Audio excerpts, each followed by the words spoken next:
How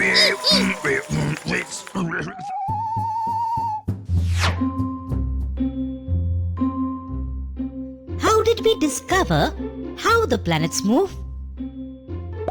Well, let's go and find out.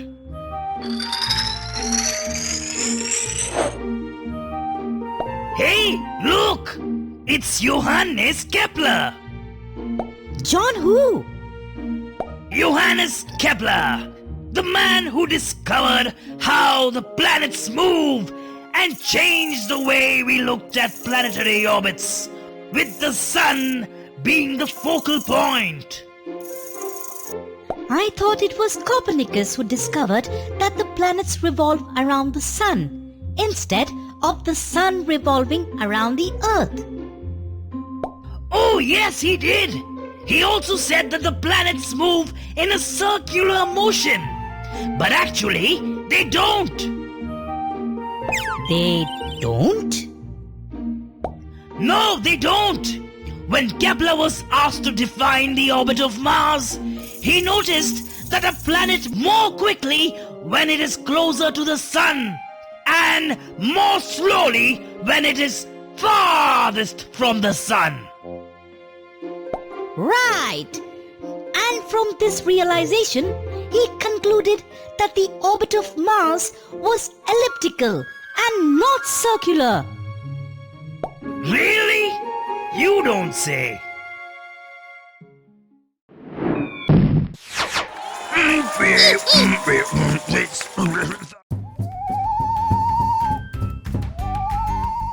What are we looking at? We are looking for who discovered pi. Apple pie in pyramids? No, silly. The mathematical consonant pi. It is the ratio of a circle's circumference to its diameter, commonly approximated at 3.14. Ooh, that pi! But if it is a math symbol, wouldn't it be a mathematician who came up with it? The Great Pyramid of Giza that you see here was built between 2550 and 2500 BC. And these pyramids per meter give a ratio which is approximately 2 times pi. You mean Egyptians discovered the pi? Well, the earliest textual evidence of pi dates back to 1900 BC. Both the Babylonians and the Egyptians had a rough idea of the value. The Babylonians estimated pi to about 3.125, while the Egyptians estimated it to be about roughly 3.16. Make up your mind, Casa. Which time period do you really want to travel now? Hey, I know which one. The ancient Greek mathematician Archimedes is largely considered to be the first to discover primitive approach to determine pi, before calculus was even invented.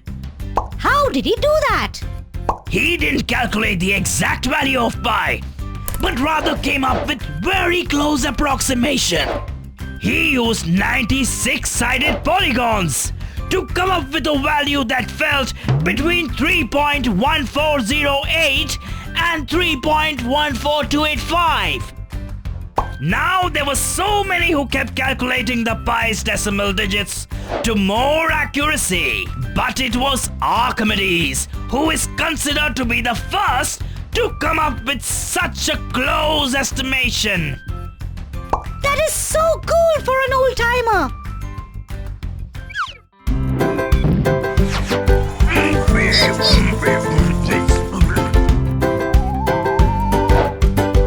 Do you know how magnets were discovered? How? I don't know how, but we can go and find out. Roughly 4,000 years ago, legend had it that a long time ago in the northern region of Greece called Magnesia, something strange happened. with a shepherd. While taking a step, he found that the nails that held his shoe together and the metal tip of his shoe was stuck to the rock he stepped on. He began digging the rock out and discovered the first recorded lodestone. I thought magnet was discovered for a compass somewhere between 1405 and 1433. Well, yes. The first documented use of suspended lodestones is provided by the Chinese for a compass. In the year 1088, Shen Guo had described a magnetic needle used for navigation in his essays. Also, somewhere between 1405 and 1433, Zheng He of the Yunnan province is considered to be the first one to document the usage of a compass in his voyage across the 7 oceans. But I heard that it was an Englishman, Alexander Neckham, who recorded the earliest European understanding of magnets used in a compass back in 1180. Debatable, but I say Chinese were the first ones. Do you want to settle it over a magnet fishing game? Casa and Asa. Discovery of black holes.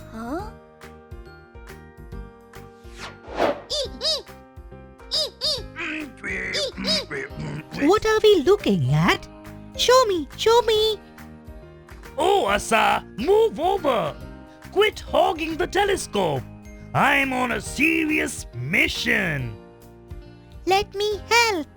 What are you looking for? I'm trying to see if I can spot a black hole. If you keep annoying me, I'll send you to it. The black hole eats dinosaurs? Wait, what's a black hole? It's a region in space that has very strong field of gravity. Once matter gets pulled in, it can't escape.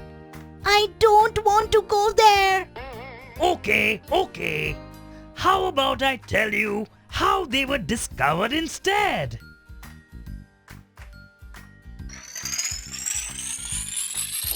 Einstein proposed his theory of general relativity in 1915, which defined modern physics as we know it today.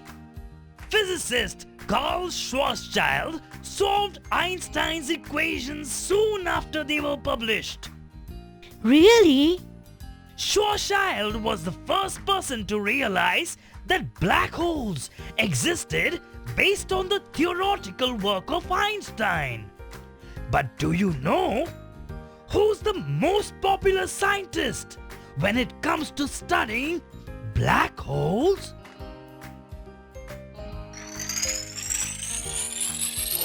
Yeah, I know who this is. Isn't this Stephen Hawking? Professor Hawking discovered that black holes have temperature, can give off heat, and can even evaporate. Black holes are more complicated than I thought.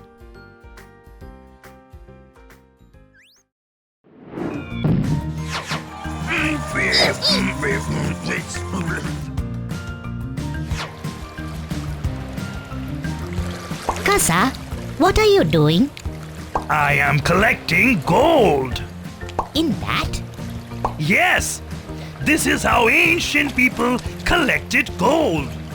Gold was first found as shiny nuggets on riverbeds, and people made sieves with sheep fleas to separate water, dirt, and sort the pebbles from the small gold nuggets.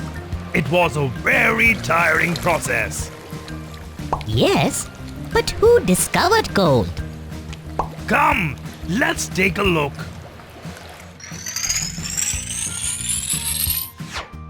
People in the Chalcolithic age which is also known as the early bronze and sometimes the copper age of human civilization. They were the first to use gold. In those days, only kings and gods wore gold, as it was something they considered precious. Wow! Where are we, Casa? We are in Varna Necropolis, an ancient burial site discovered in October 1972 by an excavator operator, Rayko Marinov. This is an ancient burial site in Bulgaria, where they discovered the earliest gold.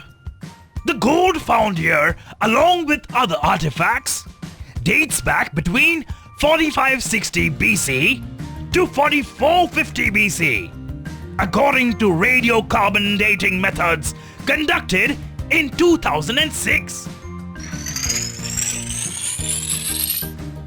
Wow! What's happening, Casa? Look!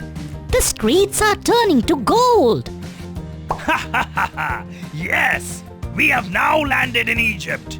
In fact, the ancient Egyptian king Tushratta of Mitanni claimed Egypt has more gold than dirt in 2600 BC. Really?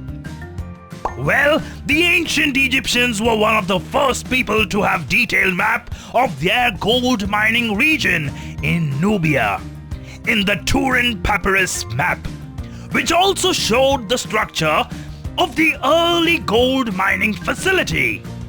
Apart from Egyptians, the ancient Romans and Greeks had become experts in mining and processing gold.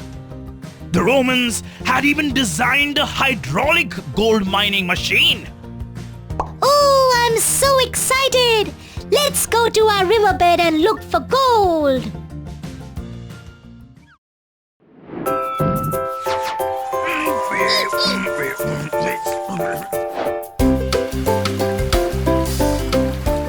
I wonder how the light was discovered. You mean sunlight? No, I mean visible light. The one that you see around you. I wonder how one discovered what it is made of. Let's go and find out. Somewhere between 384 BC and 322 BC, Aristotle was responsible for one of the first theories of light. But is that really what light is composed of? That's a good question. You are quite smart for your size, Asa. Really? Let's go and find out who made a great contribution in the discovery of light. Sir Isaac Newton conducted many experiments to understand light and color. And it was during one such experiment that he discovered that a prism can disassemble and reassemble white light. What's prism got to do with how we see light? You see, our eyes have cone-shaped cells which act as receivers tuned to the wavelengths in this narrow band of spectrum. A prism explains how the eyes see light. Oh, I see. Light. Right.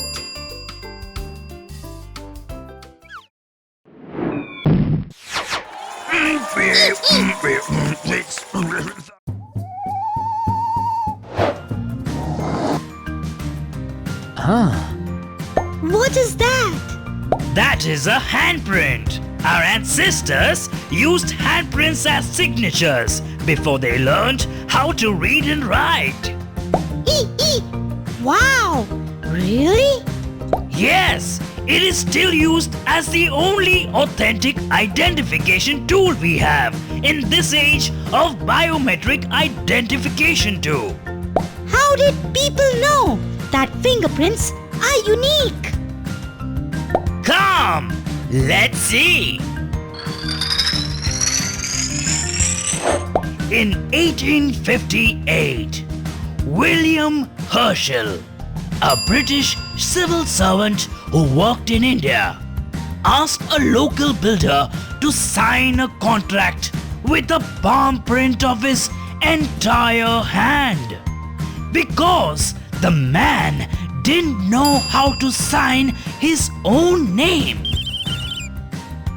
And then? Then Herschel noticed the uniqueness of the lines in the print. Fascinated, he began collecting fingerprints of everyone he came in contact with. This allowed him to discover that every fingerprint was unique. Wow! But this approach was not very scientific. Let's see who took a more scientific approach. In the late 1870s, Dr. Henry Fowles, a British surgeon superintendent stationed in Tokyo, Japan, discovered imprints in ancient pottery shards and became interested in the science of human fingerprints. So, is he the one who scientifically proved that fingerprints are unique? Smart Dino. He is also credited with the first fingerprint identification of a greasy fingerprint left on a bottle. Cool! Now, let's play Sherlock. I'll be Sherlock, you be Holmes. E. Huh?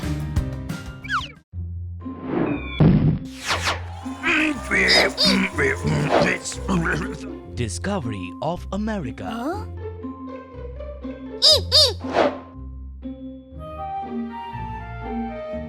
Huh? I wonder how America was discovered. Don't you know? It was discovered by Columbus by accident. By accident? How? Let's go and find out.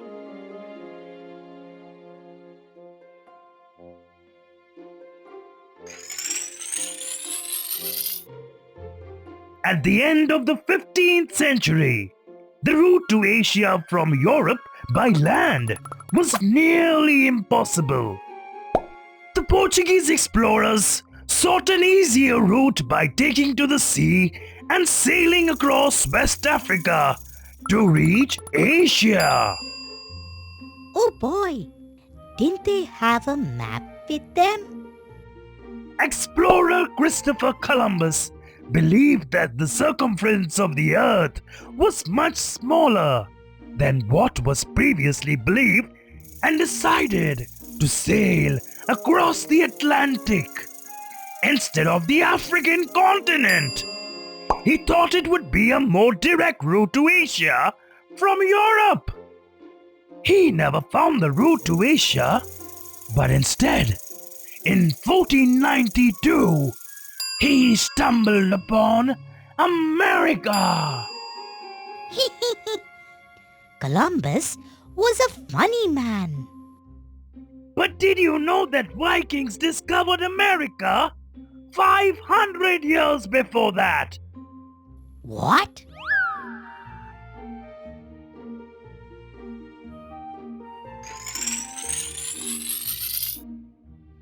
The Viking explorer Leif Erikson, son of the great Norse explorer Eric the Red, sailed to a place he called Vinland, which now we know as the Canadian province of Newfoundland.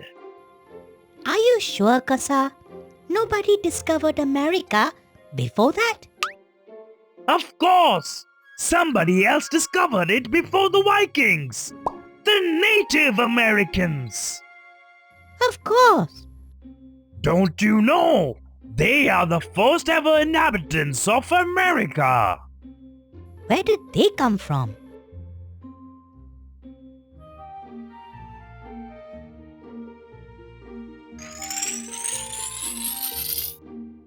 a group of people hailing from Northeast Asia crossed the Bering Land Bridge between Northeast Asia and Alaska, eventually making their way to the rest of the Americas.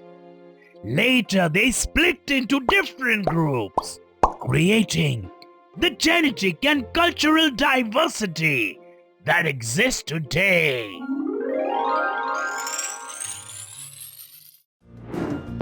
Casa and Asa. Discovery of radium. Huh?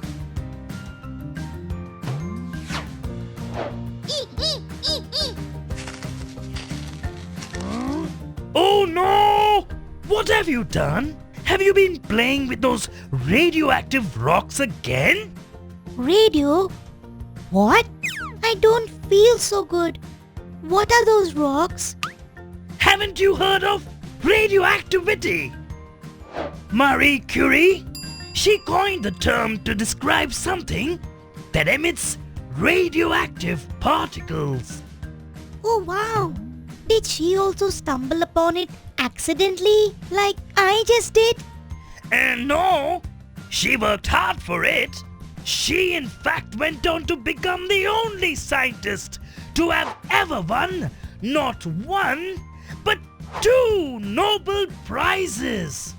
One in physics in 1903 and chemistry in 1911. Really? Why don't we go and find out how it all started? Marie, along with her husband Pierre, discovered that pitchblende, a naturally occurring mineral, emitted a strong radiation that she couldn't explain. Oh wow! What was it? By July of the same year, in 1898, they discovered polonium, which they extracted from pitchblende. Did polonium cause the radioactivity? No!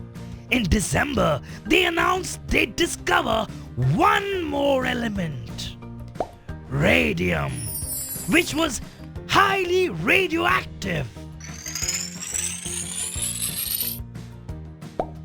Here you can see Murray and a fellow scientist, André Louis de Bain, working on isolating radium in its metallic state from radium chloride. So you mean the radium that glows in the dark in my bedroom was discovered by her? You can say that. Wow! What a cool lady!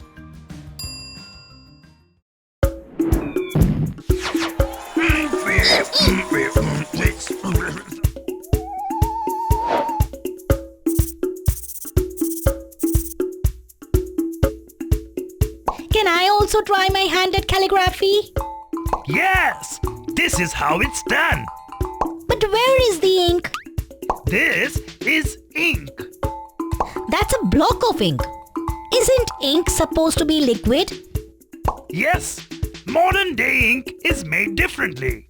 But in the olden days, ink was made differently. Because writing instruments were different. I know. In the olden days, people used quills like Shakespeare, or a brush like I am using one right now. Haha, sometimes. Sometimes they even use stylus like pens. But first things first. It was the Egyptians who discovered paper, made of papyrus. They used stylus on these papers to make markings. The Indians too used needles to make markings on palm leaves, which they used like paper. So who actually discovered ink? I think most probably it would have to be the Chinese. About 5,000 years ago, the Chinese used soot from pine wood mixed with oil to make a black liquid.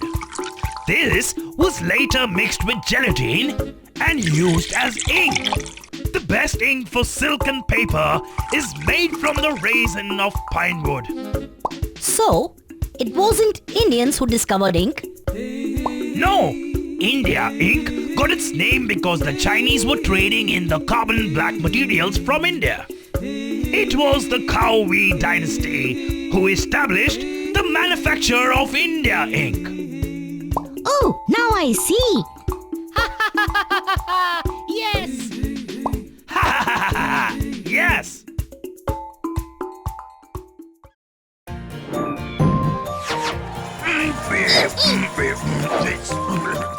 Huh?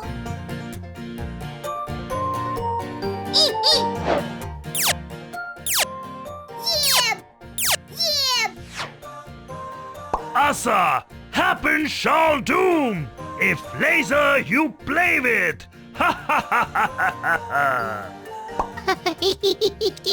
Casa, really? I'm serious, Asa. Did you know that laser beams are so powerful they can cut into the hardest surface known to man? A diamond. Oh, I didn't know that. But this is just a toy. Tell me more about lasers. Laser or light amplification by stimulated emission of radiation was first built by Theodore H. Myman in 1960. Based on a theoretical work by Charles Hart Townes and Arthur Leonard Schaulow. Though the work has been based on the works of Max Planck and Albert Einstein on the photoelectric effect of light, Einstein proposed that light travels in packets of energy called photons. A photon is the smallest unit of light. He also theorized that electron could be stimulated to generate light of a particular wavelength. So laser is light. Yes, but it is also different from light because it can be amplified to a great distance and is monochromatic because it is at a particular wavelength. So it is either red or green or colorless. But why is laser able to cut through anything, Casa? Laser is able to cut through things because it is a column of very high intensity of light.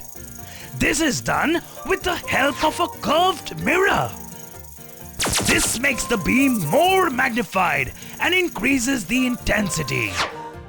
Oh, I see. Ha ha ha ha ha! Laser is now used in our everyday life. In medical surgeries to remove cancer, to remove blocks in arteries and veins, to perform localized surgeries, to develop hidden fingerprints, and to generate three-dimensional images in holography. They are even used for welding and cutting of hard materials by surveyors and factories like the automobile industry. Wow!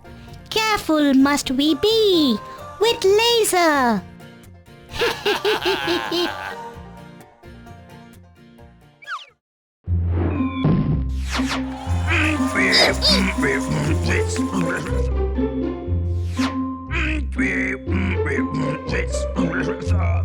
Hey, what are you doing? Stop! That's an experiment!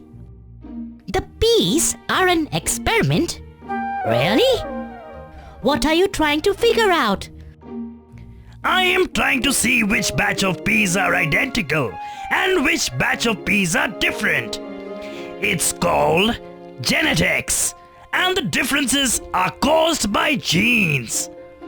So now do you know? No! A 19th century Czech Augustinian abbot called Gregor Johann Mendel made it all look so easy. Maybe we can ask Mendel to explain it himself. Yes, let's find out.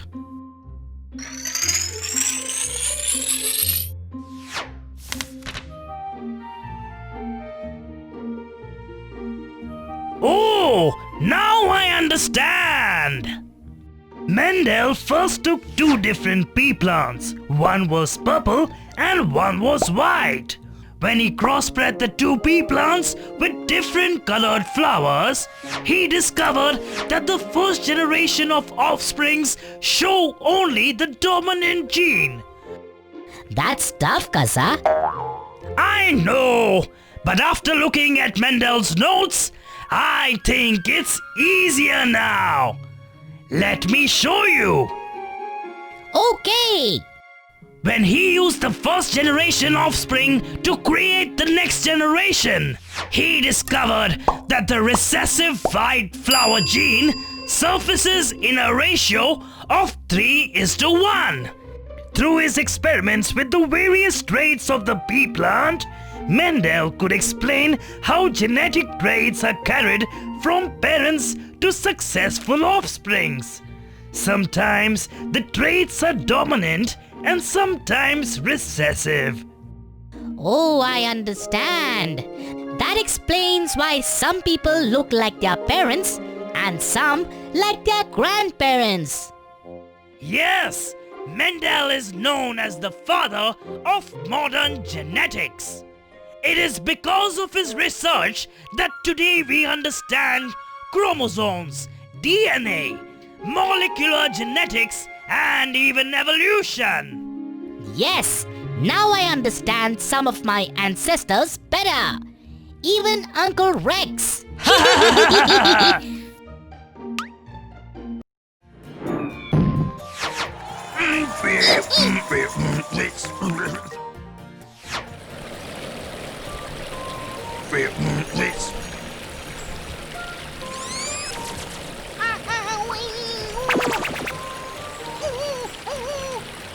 That looks like a really boring book, Casa. I'm going for a swim. Good. Don't forget to apply your sunblock before you go, or you will come back sunburned.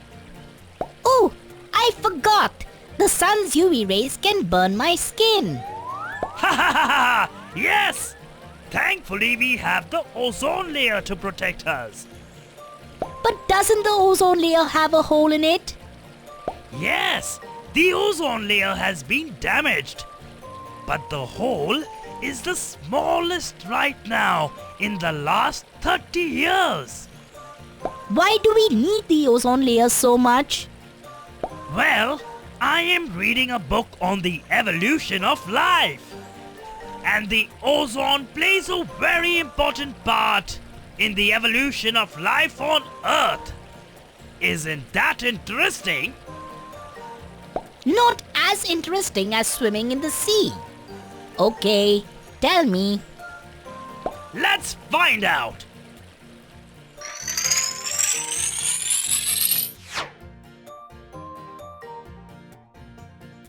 Where are we, Casa? We are at the beginning of time. Ha ha ha ha ha! Without ozone, life on Earth would not have evolved. The first single-celled organism didn't need oxygen for its development. This type of environment existed on Earth 300 million years ago. As primitive life forms started to evolve, they started to release very small amounts of oxygen in the atmosphere through photosynthesis. And slowly, all this oxygen became the ozone layer in the stratosphere. Really? Photosynthesis gives oxygen. Am I right? Ha ha ha ha! Yes! Ozone is a form of oxygen. The oxygen that we breathe is 2 atoms of oxygen bound together. Ozone, on the other hand, is made of 3 atoms of oxygen bound together. Ozone was first created in a lab by the Dutch chemist Martinus van Marum in 1785. He noticed an unusual smell after some experiments. Half a century later, Christian Friedrich Schonbein noticed the same smell following a bolt of lightning. He was successful in isolating the chemical and called it ozone, which means to smell. Oxygen is converted to ozone by the radiation from UV radiation in sunlight, creating a shield. Oh, now I understand. So that is how ozone protects us from the harmful UV rays. Yes, that is good ozone. Ozone can be caused due to pollution and be bad, also causing the greenhouse effect and smog in the troposphere. Really? Yes. Okay, come, let's go for a swim. Yes.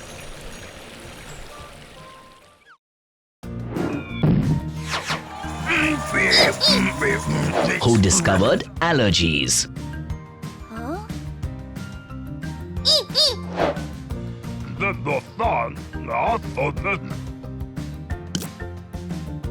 Hey, Casa! I got you some flowers. A token of my appreciation for being such a good friend. Oh no! What? How rude! It's not like that. I don't mean to be rude. Achoo! I'm allergic to flowers. Huh? How can someone be allergic to something so beautiful? Achoo! Well, it's not actually the flowers, but their pollen that causes the allergy. I'll take these flowers away from you. Don't want the pollen giving you an allergy. I wonder, who discovered allergies? Was it Louis Pasteur? Let's find out. Louis Pasteur was one of the people who researched immunization in organisms. But the term allergy was coined by a pediatrician named Clemens von Perquet in 1906, while he was working on his research on the theory of allergy. He claimed that the immune system is reactive to certain things. What kind of things? Things like pollen on flowers or some foods. Sometimes people are allergic to shellfish, like prawns and shrimps, or even peanuts, sesame seed, or milk. Even stress can cause an allergy. These are called allergens. Whoa! Must remember to avoid stress. But why do we have allergies, Casa?